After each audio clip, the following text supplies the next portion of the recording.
In July of 2019, our family packed only what we needed to get by into 4 small backpacks, handed the house keys to a couple that we had met for the first time just 2 days before, and walked away.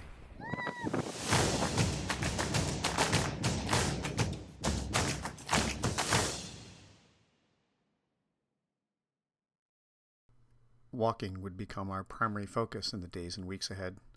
We would spend our days walking 10 to 25 miles at a stretch, sometimes under beautiful blue skies, sometimes in the rain, and sometimes in the blistering 105-degree sun with no shade as far as the eye could see. At night, for a minimal fee or a simple donation, we would sleep in large common rooms with dozens of others on a similar journey, though we each had our own reasons to be there. We would endure the crowded spaces filled with rustling and snoring of every imaginable variety, getting what sleep we could, waking up as early as 4 a.m. on some days, but always before 7 to pack up and move on again. While walking, resting by the roadside, or eating Camino meals together, we would make fleeting acquaintances as well as lifelong friends along the way.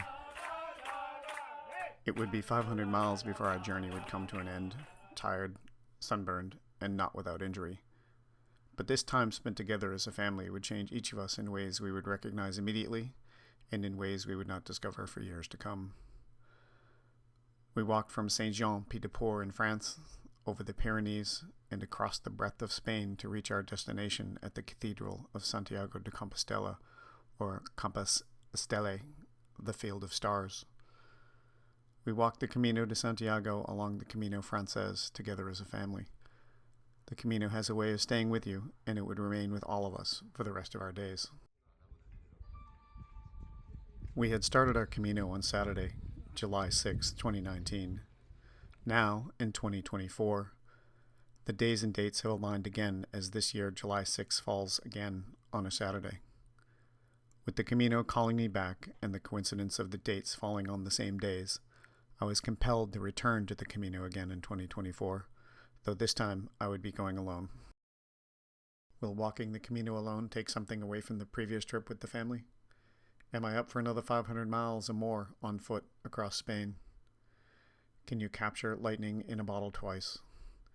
There are so many questions running around in my head, but the only way to answer them is to return to Saint-Jean-Pied-de-Port, throw a pack on my back, and walk through the Pilgrim's Gate that marks the beginning of the Camino Frances. So today, I am boarding an airplane destined for France to walk this inspirational journey for the second time. I will try to post updates along the way, but remaining in the moment, experiencing the Camino again will be my priority. Keep an eye on this space for any updates along the way, and I welcome any encouragement you can spare. If you would like to follow along, don't forget to like this video, subscribe, and hit the notification bell to receive more postcards from the trail. Thanks for watching, and I'll see you out there. Buen Camino.